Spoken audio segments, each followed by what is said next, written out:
الرحيم إن الحمد لله تعالى نحمده ونستعينه ونستهدي ونعوذ بالله تعالى من شرور أنفسنا ومن سيئات أعمالنا من يهده الله فلا مضل له ومن يضلله فلا هادي له أشهد أن لا إله إلا الله وحده لا شريك له وأشهد أن نبينا وحبيبنا وحبيب قلوبنا محمد صلى الله عليه وسلم وشر الأمور محدثاتها فإن كل محدثة بدعة وكل بدعة ضلالة وكل ضلالة في النار. الحمد لله الذي بعث نبيه صلى الله عليه وسلم بأوضح المسالك ونور به أرجاء كل حالك وأشهد أن لا إله إلا الله وحده لا شريك له الملك المالك وأشهد أن سيدنا وحبيبنا وحبيب قلوبنا محمد صاحب اللواء الحمد والطريقة الذي غراء التي من رغب عنها فهو الحالك صلى الله تعالى عليه وعلى آله وأصحابه المقصوصين بالشرف الأعلى وهم أهل ذلك. أما بعد السلام عليكم ورحمة الله تعالى وبركاته. يا أيها المسلمين ina ƙara taya mu godiya ga Allah subhanahu wa ta'ala mai kowa mai komai wanda bisa hukuncinsa da kaddarawar sai sa da fuskokinmu da alkhairi a wannan almuru mai tarin albarka a yau ranar juma'a daren asabat wanda yake 11 ga watan safar shekara ta 1446 hijiriyar farin jaka da annabin rahama annabi Muhammad sallallahu alaihi wasallam daga garin Makka zuwa Madina wanda kuma yayi daidai da 16 ga watan 8 shekara ta 2024 miladiyar haihuwar annabi Isa dan Maryam. Mun hada cikin wannan masallaci namu mai tarin albarka, masallacin da ake masa take da masallacin Sambisa a cikin makarantar Tatar Ali Polytechnic Bauchi a garin Bauchi ba dan komai ba sai dan karatun da muka saba dukkanin sati a cikin wannan littafi mai tarin albarka, littafin arba'una hadith ko arba'ina nawawiyya, littafin babban malamin musulunci az-zahid al-imam ibn sharaf an-nawawi wanda ya rasu shekara ta 676 bayan hijirar manzon Allah sallallahu alaihi wasallam wanda ya rayu shekara 45 a gidan duniya gabaki daya. Rayuwar imamun nawawi gabaki daya kamar yadda muka yi magana shekararsa 45, kaga yana saurayi kenan, yana karatu. An haife shi shekara ta 631 ya rasu shekara ta 676, shekararsa 45 a duniya, amma yana daga cikin malaman da ake maganar su a addini, yana daga cikin malaman da suka fi yawan rubutu, yawan wallafe-wallafe dangane da addinin musulunci. Kaga shekara 45 ce amma kuma ta fi shekara 450, ta fi shekara 4,500. yadda ubangiji yake sa wa rayuwar mutum albarka kenan. Da haka kar kaga ka zo ka rayu ko kaga wani ya zo ya rayu takaitacciyar rayuwa shekaru yan kalilan, abin da ya gudanar na amfanar da al'umma ya tafi ya bari, matukar wannan abin ya ci gaba da wanzuwa a doron ƙasa, to lallai yana can yana samun kamashin ladan da yake samu a gurin ubangiji. Yanzu duk ranar da muka karanta wani abu aka fahimci addini a cikin wannan littafi nasa, yana da kamasho na wani abu dangane da duk wanda ya fahimci wani abu na alkhairi dangane da littafin kuma ya je amfani da shi. Allah subhanahu wa ta'ala ya datar da mu. Idan ba a manta ba kuma wannan shine darasinmu na yare?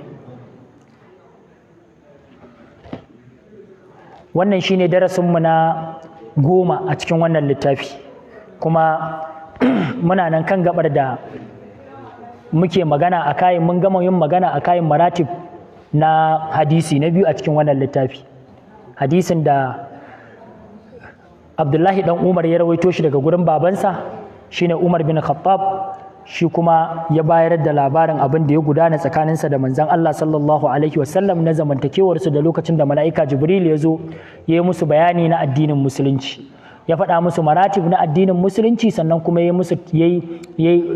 tambayi manzon Allah a kayan alkiyama, sannan manzon Allah ya nuna bai sani ba, sai kuma ya tambaye shi akan alamomin tashin alkiyama, manzon Allah ya bayyana. Muka ce wannan hadisi yana nuna maratib na addinin musulunci hawa ne guda uku: bawa ya zama musulmi, sannan ya taka matsayi na mumini, sannan ya kai matsayi na ihsani. Mun gama yin magana a kayan imani, wanda shine tsawon kwanaki ko satuttuka muka yi ta bayani a kayi daki-daki tun daga imani da Allah da littattafansa da sauransu. wanda wancan satin muka tike akan magana a kayan wa tu'minu bil qadari khairihi wa sharrihi, yin imani akan kaddara alkhairinta da kuma sharrinta.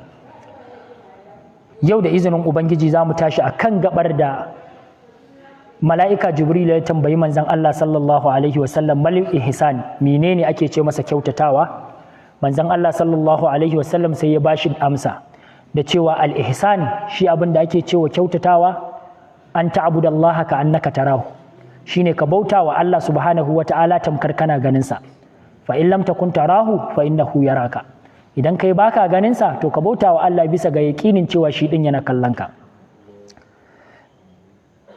Wannan al-ihsan mataki ne na musulunci, mataki ne na imani na bawa. Yayin da bawa ya zama musulmi, imani ya karu a zuciyarsa, zai ɗaga martabarsa ya tashi zuwa ga mataki na imani. Idan ya samu cikakken imani kuma ya ci gaba da tsoron Allah da ƙara kusantar Ubangiji, musuluncinsa, darajar musuluncinsa za ta ɗaukaka ta kai matsayi na muhsanai waɗanda suke kyautata aiki. To wannan shine mataki na ƙoli, annabawa a cikin wannan matakin suke, don haka dukkanin waliyan Allah a cikin wannan mataki suke. Kamar yadda muka sani cewa waliyan Allah subhanahu wata'ala, Allah ya ba mu ta'arifinsu, shine allazina amanu wa kanu yattaqun, su ne waɗanda suka yi imani da Allah kuma suke jin tsoron Allah. Don haka shi yasa malamai suke cewa waliyai hawa-hawa ne, dukkaninmu nan waliyan Allah ne, saboda kowanne a nan gurin gwargwadon yana tsoron Allah kuma ya yi imani da Allah subhanahu wa ta'ala. To amma kuma imaninka da Allah subhanahu wa ta'ala ba zai zama daidai da imanin Zaidu ba.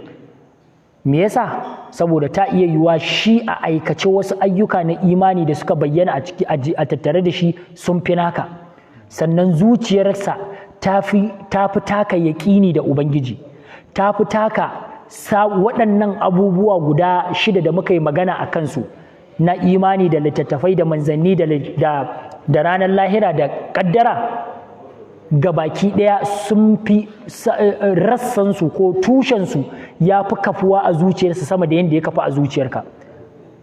Don haka kaga imaninka da nasa da akwai bambanci.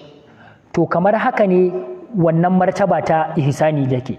Akwai muhsanai a ƙasa, sannan kuma akwai ƙololuwar muhsanai shine annabawan Allah, mursalai waɗanda Allah subhanahu wata'ala ya aiko su, wanda suka bi bayansu su ne annabawa waɗanda su kuma ba mursalai bane ba, sannan wanda suka bi bayansu su ne kuma sahabban manzon Allah sallallahu alaihi wasallam, wanda waɗannan ina gaya mana mataki ne na ihsani wanda da ni da kai babu wanda yake tunanin zai kai shi, saboda baka isa kai tunanin cewa akwai ranar da zaka ji tsoron Allah ka zai sa har ka zama annabi ko ka zama dan aikin Allah ba, saboda an riga da an rufe. Manzon Allah sallallahu alaihi wasallam ya faɗa la nabiyyu ba'di, babu wani annabi da zai zo bayana, ballantana a ce kuma an samu dan aikin Allah.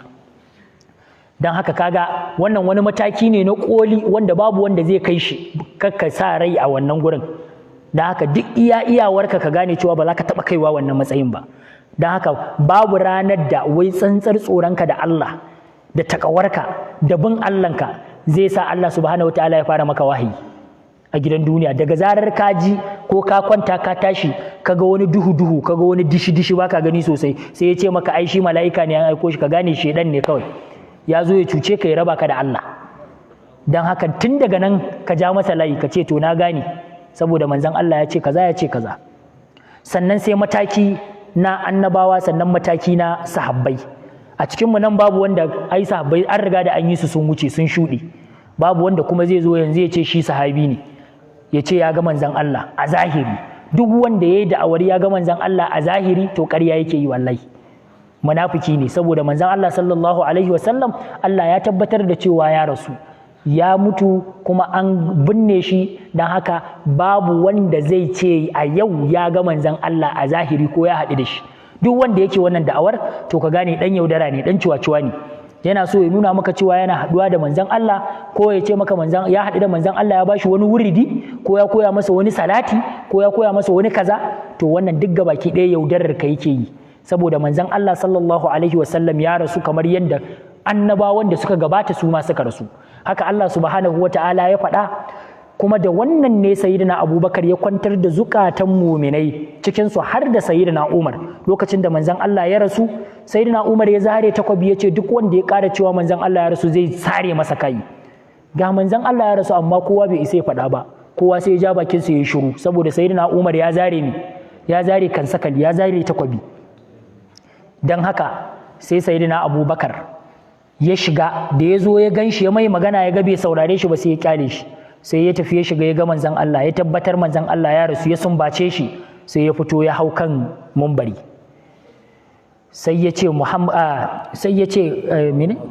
wa ma Muhammadin illa rasulun qad khalat min qablihi ar-rusul afa in mata aw qutilan qalabtu ala aqabikum wa man yanqalib ala aqibaihi falan yadurru Allah shay'a sannan ya ce wa mai ya'budu Muhammadin faqad wa anna Muhammadin qad mat wa man kana ya'budu ilahu Muhammadin fa inna ilahuhu la yamut yace duk wanda ya kasance yana bautawa ya karanto wannan ayar manzon Allah ba kowa bane ba face dan aike na Allah annabawa sun shuɗe kafinsa yanzu idan manzon Allah ya mutu sai mutane su bar imani su juya kan digadigansu to ku sani ubangiji fa kamar ya sani ya saukar da wannan ayar a cikin alkurani tun gabanin manzon Allah ya rasu ya ce to ku sani duk wanda wai dan manzon Allah ya rasu sai ya juya ya bar imani falai yadurru Allah shay'a bai cuci Allah da komai ba wa man yanqalib ala aqbaihi falai yadurru Allah shay'a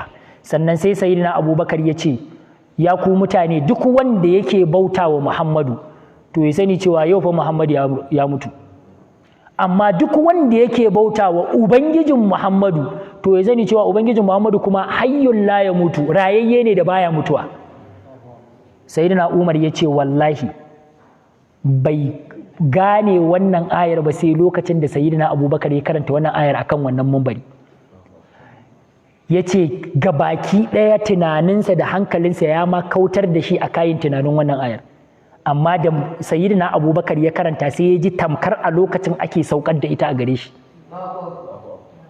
sai ya gane lallai manzon Allah yanzu ya tafi to kaga yanzu shekara 1400 da wani abu sai wani ya zo ya ce maka wai ya sha kwana ta nan sun haɗu da manzon Allah ko kana zuwa ya ce maka kai ai baka da rabo yaya me ya faru yanzu muka gama cin abinci da manzon Allah yanzu ya sha kwana ya saka kai ta leke sai wuyanka ya kare baka kallo inuwarsa ba wallahi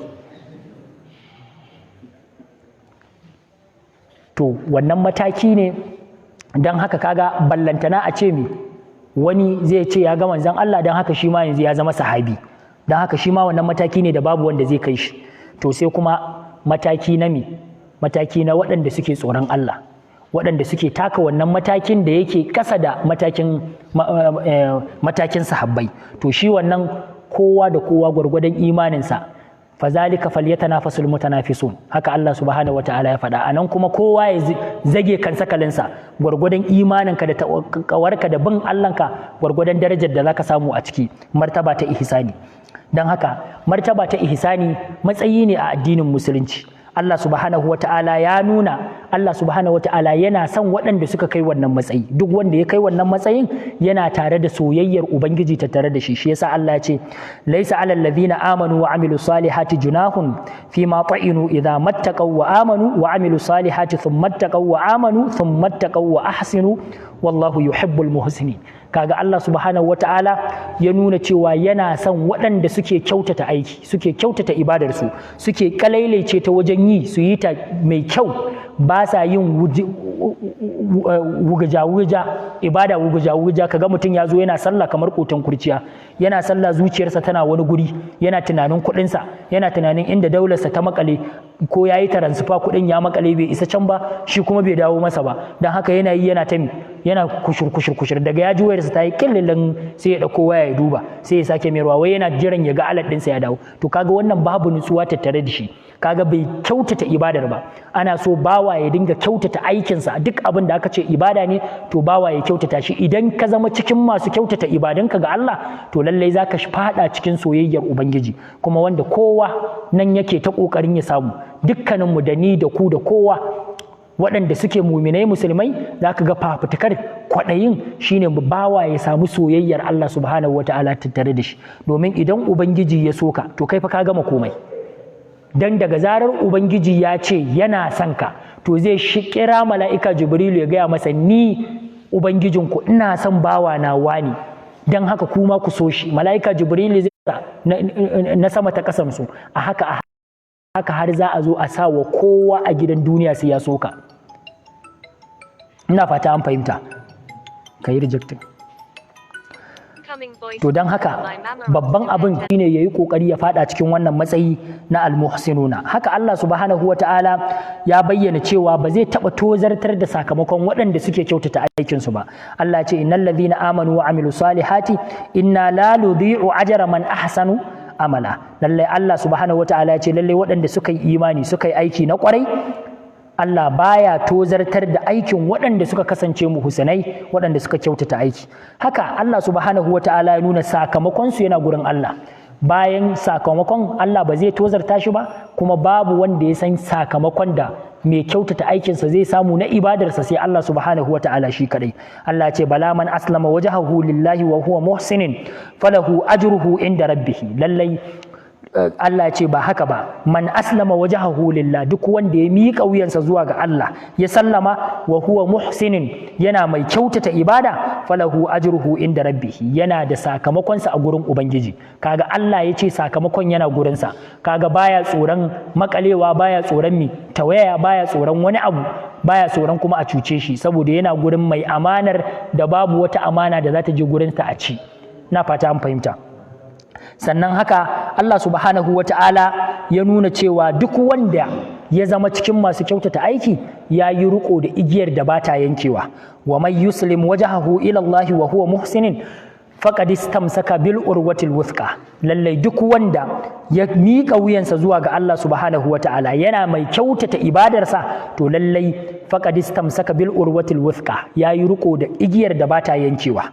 Haka Allah subhanahu wa ta'ala ya nuna cewa duk wanda yake kyautata aiki to bayan sakamakon nasa an bashi sakamakon kuma za a mar ƙari akan sakamakon, lillazina ahsanul husna wa ziyada. Lallai duk wanda suke kyautata aiki suna da sakamako, duk wanda yake aiki mai kyau ranar gobe kiyama yana da sakamako mafi kyau, sannan kuma wa ziyada da ƙari akan ladan aikin nan nasa da yake yi. Hadisi ya tabbata cikin Muslim daga manzon Allah sallallahu alaihi wasallam da ya fassara wannan kalma ta az-ziyada da cewa Allah ana nufin shine bin nazari ila wajhillahi ta'ala fil janna, shine bawa zai ga Allah subhanahu wa ta'ala ranar gobe kiyama. Shi yasa Ibn Rajab al-Hanbali wanda ya rasu shekara ta 795 bayan hijirar manzon Allah sallallahu alaihi wasallam yake cewa wa hadha munasibun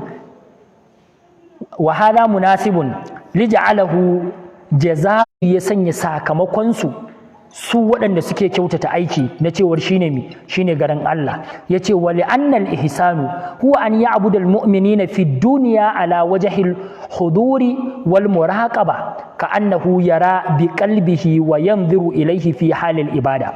Yace domin matsayi na ihsani shine bawa ya dinga bautawa Allah subhanahu wata'ala a gidan duniya bisa ga halartowa cewa yana ganin Ubangiji, sannan kuma Ubangiji yana kallon aikin da yake yi. Kaga bawa yana bautar Allah, yana jin cewa Ubangijin da yake bauta masa yana kallonsa, kuma shi ɗin ma yana ganin Ubangiji a zuciyarsa. To yayin da yake halartowa wannan, fakana jaza'u zalika, shi yasa kaga zai yi ta rayuwa cikin kwaɗayin ganin ubangijinsa subhanahu wata'ala. Kulli yaumin in ya tsaya sallah yana halartowa cewa gashi a fadar ubangiji, sannan ubangiji subhanahu wata'ala yana gabansa, sannan ubangiji zai ta yin mararin da kwaɗayin ya ga fuskar Allah subhanahu wata'ala, saboda bai san shi ba kuma bai isa siffanta Allah da wani abu ba.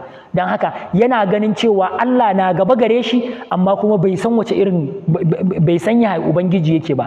Don haka zai yi ta yin ibadar amma zuciyarsa a cike take da kwaɗayin yaushe zai ga Allah subhanahu wata'ala tsawon rayuwarsa, kaga haka zai kare kenan. Don haka shi yasa sai ubangiji ya sanya sakamakonsa tunda yana yi tamkar gashi a gaban Allah, yana ganin Ubangiji kuma ya san Ubangiji yana kallonsa, to sai Allah ya sanya masa sakamakon wannan kyautata aikin da yake yi shine ranar gobe kiyama ya ga Allah subhanahu wata'ala a zahiri. Allah subhanahu wata'ala ya samu cikin masu kallonsa. Don haka shine sai malam ya ce fi duniya ka'annahu yarahu bi qalbihi wa yanzuru ilayhi fi hali ibadatihi, yace fa kana jazaa'u dhalika an-nazaru ila wajhi llahi ayanan fil akhirah. Shi yasa sai Allah ya sanya sakamakon haka shine bawa ya ga Allah ranar gobe kiyama da gaske.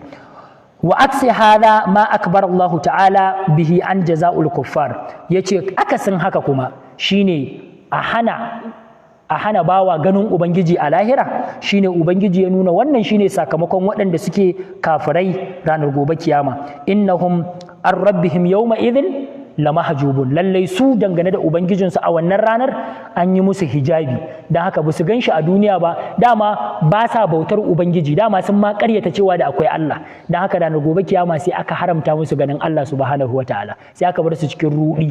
Allah subhanahu wataala ya kare mu daga cikinsu. Sai malam ya ce waje ala zalika jaza'ul halahum fid dunya, dan haka wannan sai ya zama shine halin su a gidan duniya. wa huwa tarakumur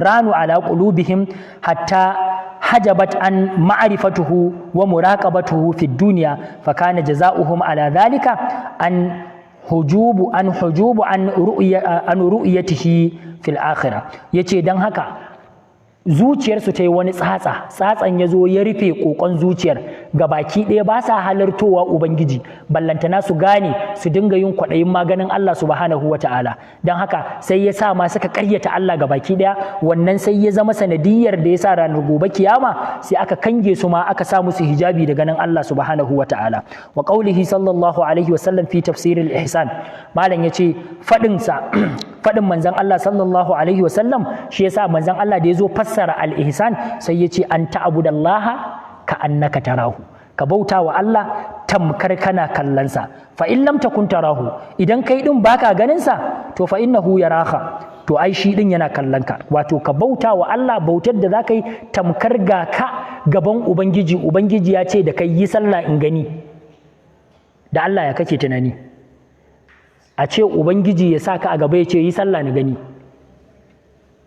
yayi zaka ji? Kai ko ba ma ka kaddara yanzu, bari mu bada misali a duniya, a ce oganka a gurin aiki an kai ka koyan kafinta misali, an ɗauki shekara 5, kai kullum a yaro kake, kaga zuciyarka kullum tunanin yaushe za a yaye ka ci gashin kanka kake, haka ne? To kawai sai ran nan ogan ya zo za a yi benci irin wannan, kawai sai ya ɗauko bencin sai ya ajiye maka da kayan da komai, duk abin da ake bukata sai ya ajiye ma, sai ya ce yi benci in gani. Da Allah za ka yi tunanin wani abu? Duk wata basirarka da abin da ka koya tsawon wannan shekarun za ka tattara shi a ina?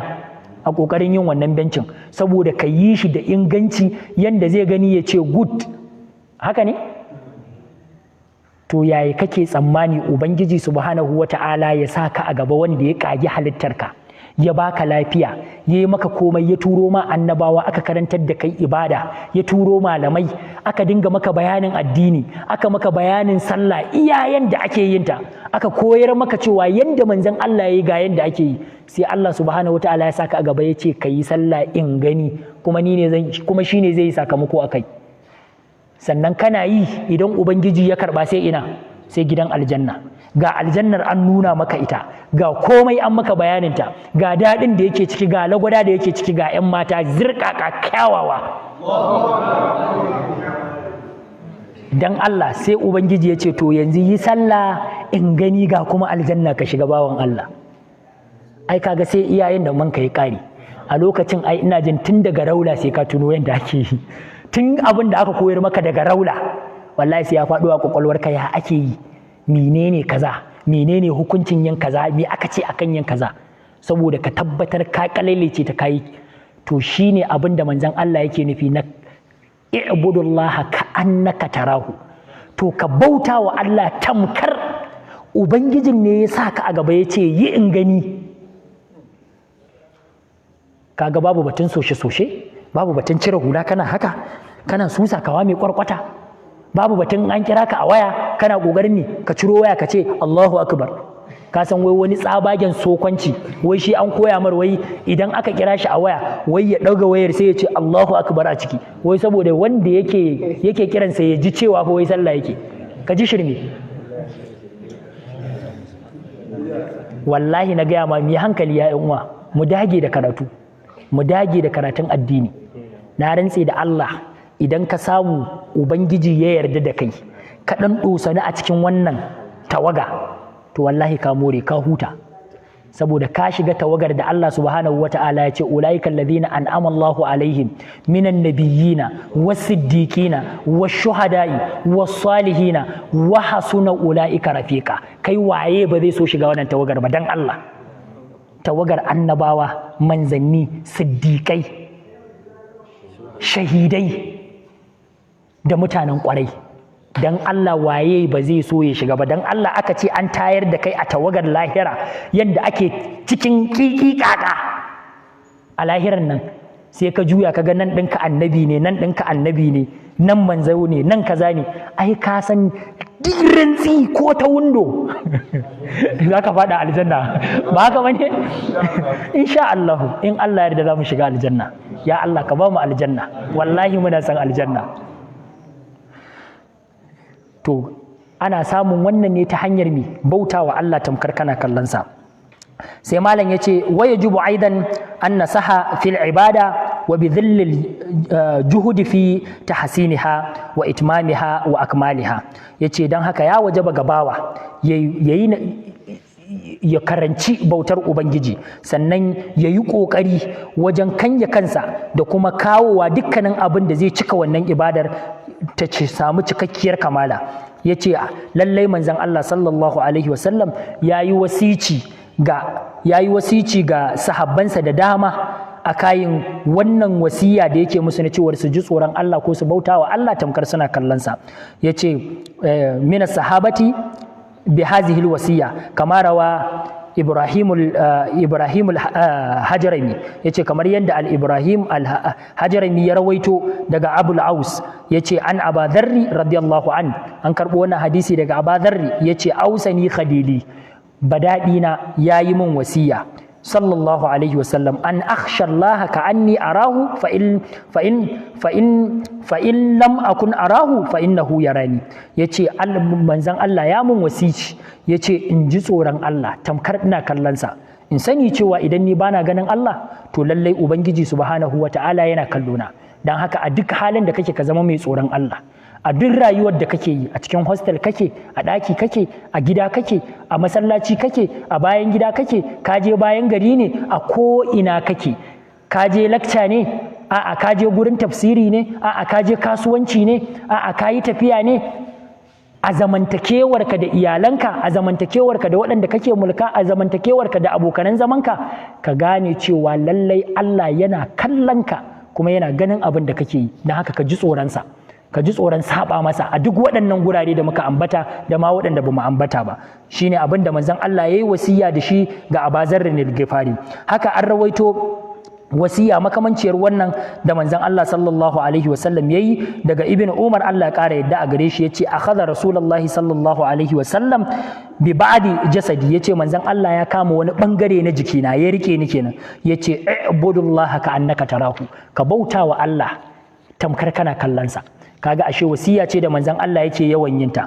Haka al-Imam an-Nisa'i ya rawaici hadisi daga Zaid bin Arqam marfu'an, shi kuma da kuma ya zo shi ta wani bangare mauqufan, yace ka annaka tara Allah fa in lam takun tarahu fa innahu yaraka. Yace ka bauta wa Allah tamkar kana kallon Allah, idan kai baka kallon ubangiji to ka fa sani cewa ubangijin yana kallon ka. Haka al-Imam at-Tabarani ya rawaici hadisi daga Anas radiyallahu an, yace yace manzon Allah sallallahu alaihi wasallam ya ba su labari da wani hadisi, waja'alahu mawjizan, sannan ya sanya shi ya zama kamar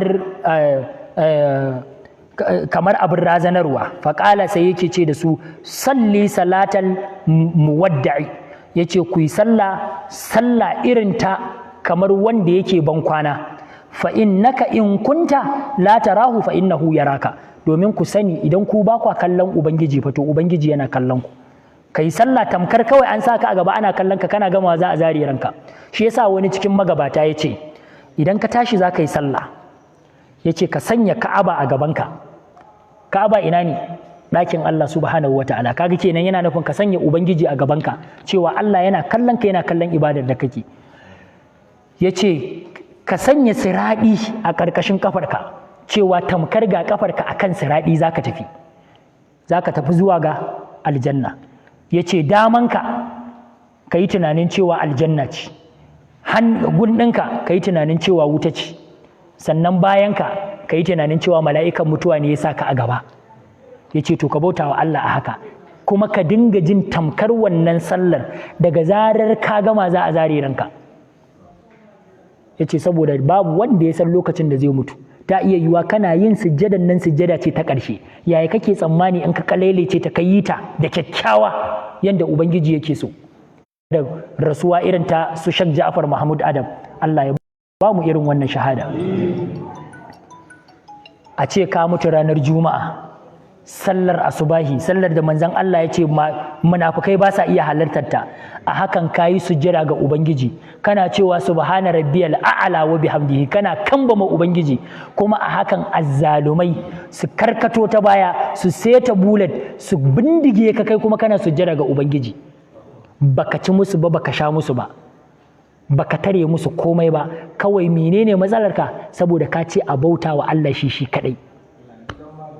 Faɗin manzon Allah sallallahu alaihi wasallam, fa in lam takun tarahu fa innahu yaraka, malam yace innahu ta'lilun lil awwal, yace fa innal abda idza amara bi muraqabati Allah ta'ala fil ibada wastihdara ka anna al abda yarahu fa innahu qad yushaqqa dhalika alayhi fayasta'inu ala dhalika bi imanihi. Yace anan manzon Allah yana nufin bawa ya dinga jin tamkar ga ubangijin, yana ganin ubangiji a zuciyarsa, ya ce da shi ka yi ibadar yana kallo. Ya ce to idan zuciyarka ba za ta iya halartowa cewa ga ubangiji, to kai ɗin ka dinga yi bisa ga imanin cewa ubangiji yana kallon ka. Shine ma'anar i'budullaha ka annaka tarahu, ka bauta wa Allah tamkar Allah yana kallon ka. To idan ba za ka iya wannan halartowar ba, zai sa ka dinga kawowa wasu abubuwa wanda musulunci bai yarda da su ba, to imaninka bai kai wannan matakin ba. Sai ya ce to ɓangaren hadisin yana nufin to ka dinga bautawa Allah da yaƙinin cewa shi fa Allah yana kallon ka. Ina fata an fahimta. Ko ka bauta cewa kai kana ganin ubangiji a zuciyarka, kaga ta yadda idan ka tsaya gaba za ka yi sallah, duk abubuwan da yake gabanka ko ma menene baka kallon sa, yanzu da wani ido kake gani? Da idon zuciya. Kuma idon zuciyarka wa yake gani? Ubangiji subhanahu wataala. Don haka wanda kake gani a zuciyarka Allah ne, shi kake bautawa. Don haka wannan idon ko da ana kallon sa a buɗe sai kaga baka ganin komai. Za ku ga a tarihi bayin Allah na kwarai cikin magabata akwai waɗanda aka same su irin wannan, suna sallah suna ibada, za ka zo ka gifta ta gaban su ba su san ma ka wuce ba. Akwai wani cikin magabata da idan ya tayar da sallah, kai cikin sahabban manzon Allah sallallahu alaihi wasallam an je yaki, wani cikin sahabbai aka soke shi da kibiya. Kibiya kun san idan ta shiga gabanta yana da tsini, bayanta tana da kunnuwa, don haka idan har ta fasa jikinka ta fito, to sai dai a karya ta a zari, amma ba za a dawo da ita ba. Don an dawo da ita wannan kunnuwan kuma duk za su sake yagowa nama. To don haka da aka saka kibiyar da ta fasa dantsansa sai da ta fito ta gaba, daga zarar an taɓa gashi da raki sai ihu sai manzon Allah ya ce ku kyale shi, ya ce a kyale shi, aka ce a'a zai masa illa fa, manzon Allah ya ce a ku kyale shi. Sai da ya tafi sai manzon Allah ya ce ku bar shi, idan yana sallah ku zo ku cire. Wato ubangiji ya yi wa manzon Allah wahayi cewa wannan bawan ya kai wannan matakin. Ku dubi kibiyar da idan an taɓa ihu yake yi, amma da ya tayar da sallah da daddare babu wanda ya sani daga shi sai Allah, ya tsaya gaban ubangiji, aka zo aka yi tiyatar gurin, aka cire gurin, aka ɗinki, aka yi komai bai ma san an yi ba, sai bayan ya gama ya haka sai ya ga har an yi ɗinki.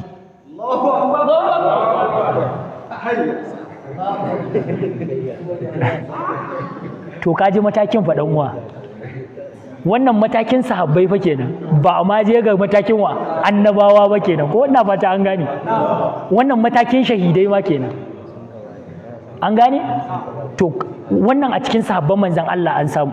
Sannan a baya cikin tabi'ai an samu akwai wanda idan ya tayar da sallah yaransa suna buga ganga ma bai sani ba, ai ta kiɗe-kiɗe da wani wane ne bai san ma me yake faruwa ba saboda zuciyarsa ubangiji take gani. Akwai wanda ya tayar da sallah da ya shigo masallaci liman ya tayar da sallah sai ya tsaya a daidai setin inda wata fila take irin filar kofar nan, da aka idar da sallah ana cikin yin sallah sai wannan filar ta yanko ta faɗo, Allah ya taimako bata faɗa a kansa ba amma sai ta faɗa a gefensa. Mutane suka yi ta ihu, aka fita aka zo aka kwashe aka yi komai yana sallah. Sai bayan ya idar kawai ya daga kai sai yake ganin wasu sabon abubuwa da bai san ya aka yi suka faru ba. Aka ce masa baka gani bane ba abu ya faɗo kaza kaza, ya ce yaushe, bai san an yi ba saboda ya tsaya gaban ubangiji. Dan Allah wannan irin tsayuwar muke yi a sallah. Allah ya samu dace, Allah dai ya karbi ibadunmu kawai.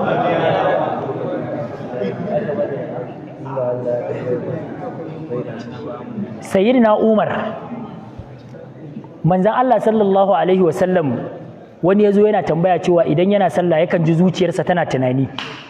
Sai sayyidina Umar yake cewa to diyan da aka yi shi munafiki ne. Sai manzon Allah ya ce masa a'a ba munafiki bane.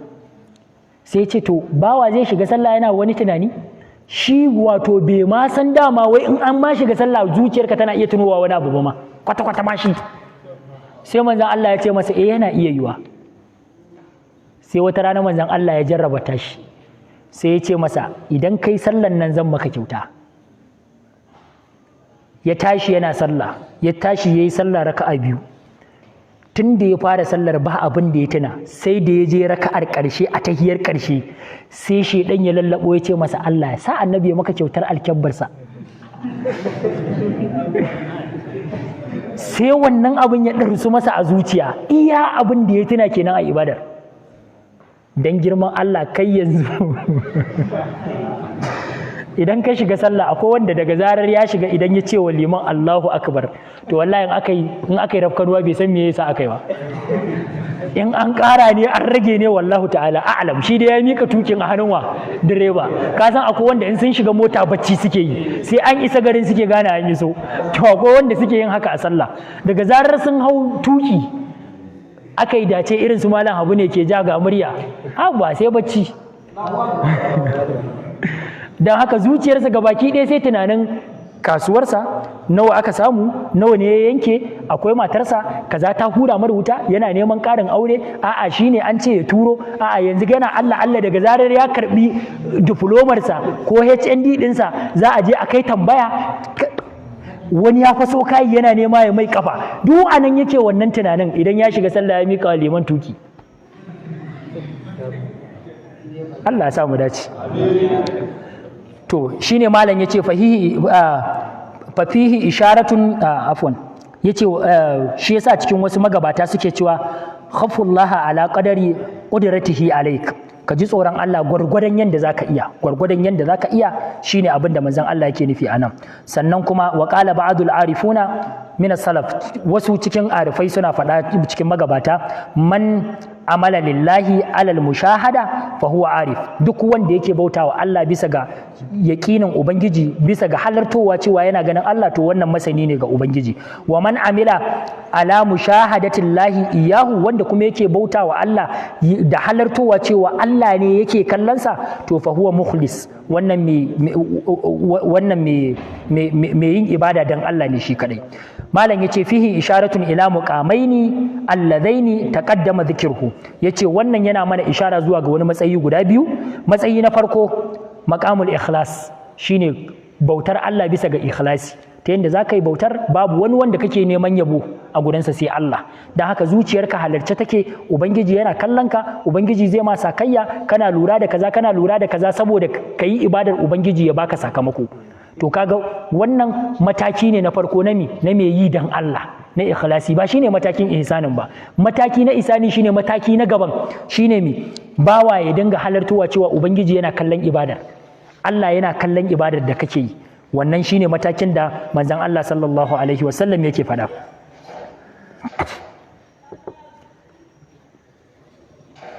al-Imam Tabarani ya rawaito hadisi, ya rawaito wani athar na cewar manzon Allah sallallahu alaihi wasallam ya ce mutane guda uku suna wata inuwa ranar gobe kiyama, ranar da babu wata inuwa sai ita, sai ya ce da mutumin da yake halartowa Allah yana kallonsa.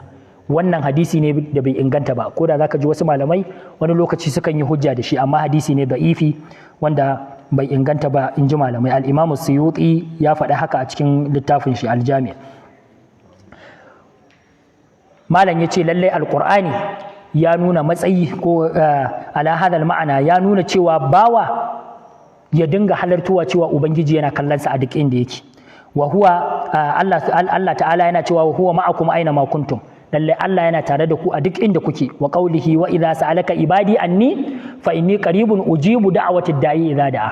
Lallai idan bayina suka tambaye ka a kaina to ka gaya musu cewa lallai ni kusa nake da su, ina amsa addu'ar wanda yake roƙona. Haka Allah subhanahu wataala ya ce ma yakunu min najwa thalathatin illa huwa rabi'uhum wala khamsatin illa huwa sadisuhum wala adna min dhalika wala aktharu illa ma'ahum aina ma kanu. Allah ta'ala yana cewa babu wata haduwa ta mutum uku face Allah ya zama na hudu, ko biyar face Ubangiji ya zama na shida, ko sama da haka ko ƙasa da haka face Ubangiji shine cikatan yadda suke. Ko mu nawa ne yanzu a nan gurin Ubangiji yana tattare da mu da iliminsa, yana tattare da mu da ganinsa, yana tattare da mu da ƙudurarsa, amma zatin Ubangiji ya ɗaukaka ya shiga cikin wannan masallaci, domin wannan masallaci kamar yadda mana ihaba to yayi kaɗan yayi ihada ga Ubangiji tabaraka wa ta'ala. Na'am. ina fata an fahimta.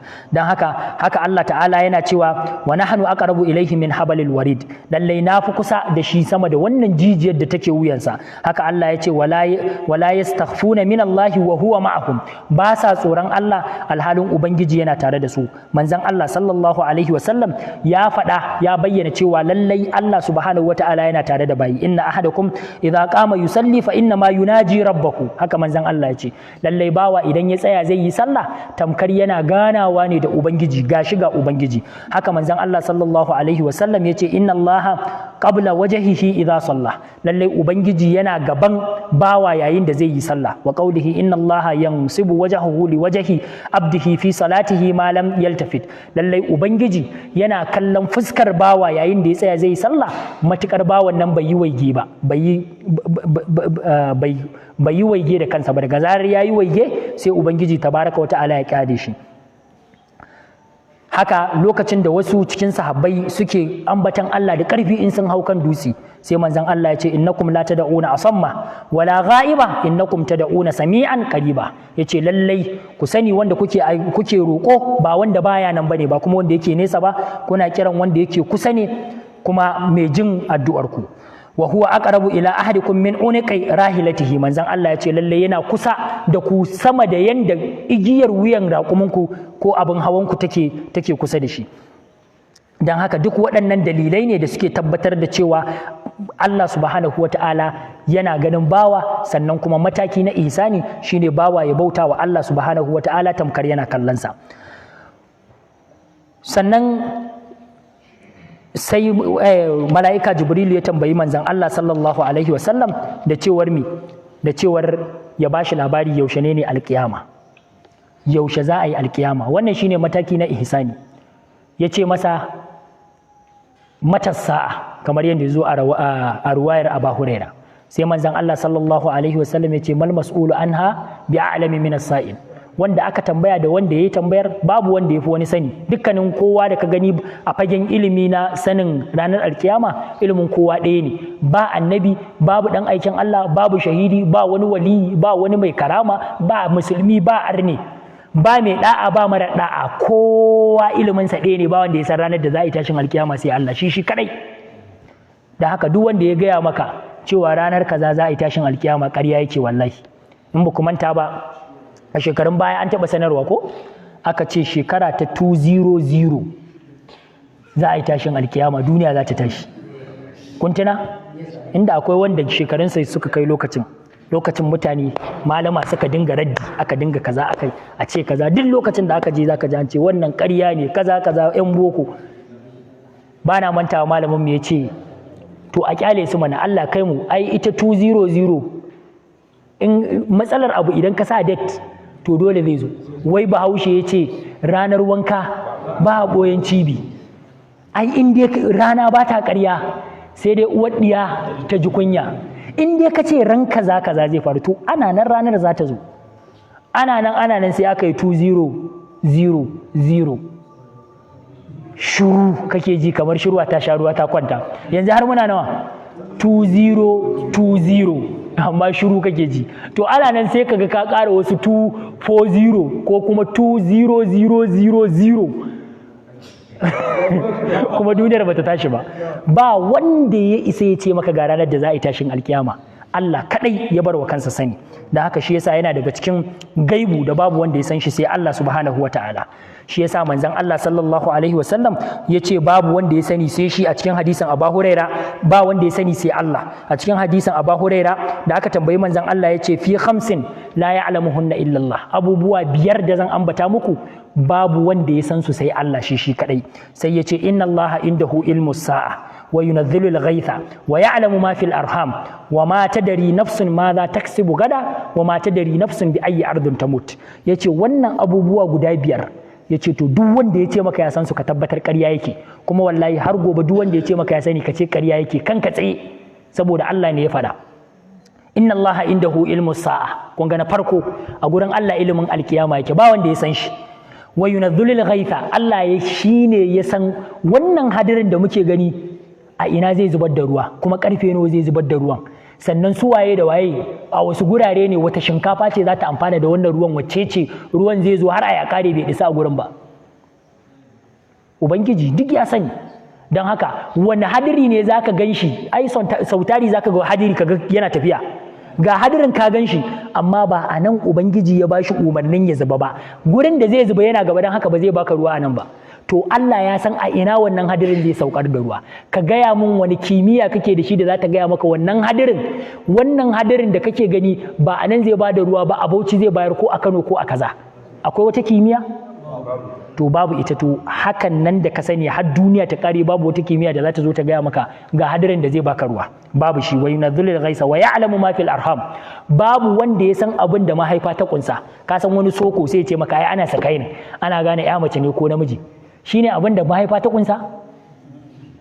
A ɗauko jaririyar da aka haife ta bata da mahaifa? Duk wata ƴa mace da ka sani tana da mahaifa. To dan girman Allah a je a yi sakainin a gaya mana ƴaƴa nawa ne a cikin mahaifan nan? Akwai wanda ya sani? To Allah ya sani. A yau aka haifi yarinya, wallahi Ubangiji ya san ƴaƴa nawa ne wannan mahaifar ta kunsa, ƴaƴa nawa za ta kawo duniya. Sannan ƴaƴan da suke cikin, wanne ne gwamna, wanne ne shugaban ƙasa, wanne ne kansila, wanne ne ciyaman, wanne ne malamin makaranta, wanne ne almajiri, wanne ne mai dako, wanne ne ma'aikacin gona, wanne ne ma'aikacin asibiti, kakaf Ubangiji ya sani. Wanne ne mai arziki, wanne ne talaka, wanne ne malami, wanne ne mai kuɗi, duk a cikin Ubangiji. Komi ne yau aka haifi yarinya, kai tun tana cikin mahaifiyarta ta ita kanta, to ita ma mahaifarta Ubangiji ya san me ta kunsa. Dan ka je ka kayi su kainin ka gano cewa wai ya mace ce a ciki ko namiji ko ƴaƴa biyu ne ko ɗaya, wannan wani bangare ne Ubangiji ya barka ka sani, amma sauran abubuwan da mahaifar ta kunsa ka sani ne. Sannan bari nawa ne a cikin wannan mahaifar wanda baka san shi ba, zaka je kai su kainin din a ƙare ko kafin a haifo yaron sai dan ya mutu ya zama bari. An taɓa yin su kayan aka gane kai wannan ɗan naku da kuke gani nan da wata 2 ma za a yi barinsa. Akwai skynet da ta taɓa nuna ma wannan? Saboda ba za ta taɓa sani ba kuma har duniya ta naɗi, saboda Allah ya faɗa shi kaɗai ya san wannan abin. Fil arham wa ma tadri nafsun ma za taksibu gada, rai bata san me za ta yi gobe ba. Yanzu duk abin da kake hasashe kake gobe za ka yi kaza, amma wa ya gaya ma za ka iya yi? Cikin daren nan sai Allah ya ɗauki ranka, duk tunanin naka da kake cewa za ka yi gobe ba ya ƙare ba, ka isa ka yi? Baka isa ba. Don haka hasashe nake yi gobe zan yi kaza, wannan duk hasashe ne, amma tabbacin cewa abu kaza da kaza ne zai faru gobe babu wanda ya san shi sai Allah. wa ma tadri nafsun ma la taksibu gada wa ma tadri nafsun bi ayyi ardin tamut, babu wani rai da ya san a ina zai mutu, domin in ka san inda zaka mutu wallahi ba ka je ba, ko zaka je? A gaya ma kana sa kafa a nan gurin zaka mutu, kai wallahi ko sujjada ne akwai wanda in ka ce masa in kai sujjadan nan mutuwa zaka wallahi ba zai ba. Allah wai shehu jahani yana tafiya da jaki sai ya hau kan reshe sai yake sare reshen da yake kai sai ya ga wani mutum sai ya ce kai kake sare wannan reshen ai za ka faɗo sai ya ce ina ruwanka bayan ya wuce ya ci gaba da sarawa sai ya faɗo yana faɗowa sai ya ce wallahi ka san gaibu sai ka gaya mu ranar da zan mutu sai ya ce je ka duk ranar da jakinka ya kuka uku za ka mutu don haka sai ya daina hawa jaki sai ya dinga bawa jakin ciyawa yana lallamin sa wai kar ya kuka ana nan ka san shi jaki sokon abu ne in ka dake shi kai ta dukansa in bai ga damar yin kuka ba wallahi ba zai ba amma haka kawai yana zaune in ya ci ya koshi kawai ya kwantara maka ihu don haka da ya ba wa jaki ciyawa ya ci ya koshi jaki ya ji ya koshi da yawa kawai ya ji kawai ya kuka yana kwatsa ma ihu ya ce inna lillahi shi kenan shi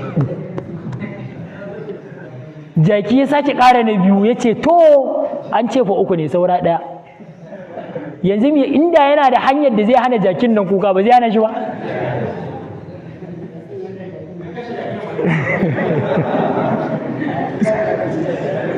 dan haka shi yasa Allah subhanahu wata'ala ya ce wa yas'alunaka anis sa'ati ayyana mursaha qul innama ilmuha inda rabbi la yujalliha liwaqtiha illa hu thaqulat fis samawati wal ardi la ta'tikum illa baghta Allah ce suna tambayar ka akan ranar alkiyama yaushe ne za ta faru Allah ya ce ka gaya musu lallai babu wanda ya santa cikin sammai da kasai sai Allah kuma a cikin sammai babu wani mahaluki da ya san ranar da za a yi tashin alkiyama shi yasa suke tambayar manzon Allah shin wai da gaske ne qul a haqqun huwa suna ce maka wai da gaske ne ita qul i wa rabbi innahu li haqqun Allah ya ce ka gaya musu na rantse da ubangiji na alkiyama da gaske ce amma kuma babu wanda ya santa sai Allah subhanahu wataala shi kadai shi yasa manzon Allah sallallahu alaihi wasallam yace abubuwa guda 5 din nan gaibu ne babu wanda ya san su shi yasa kuma duk abin da ya zama gaibu babu wanda ya san shi sai Allah shi kadai ko annabi ko ba annabi ba ko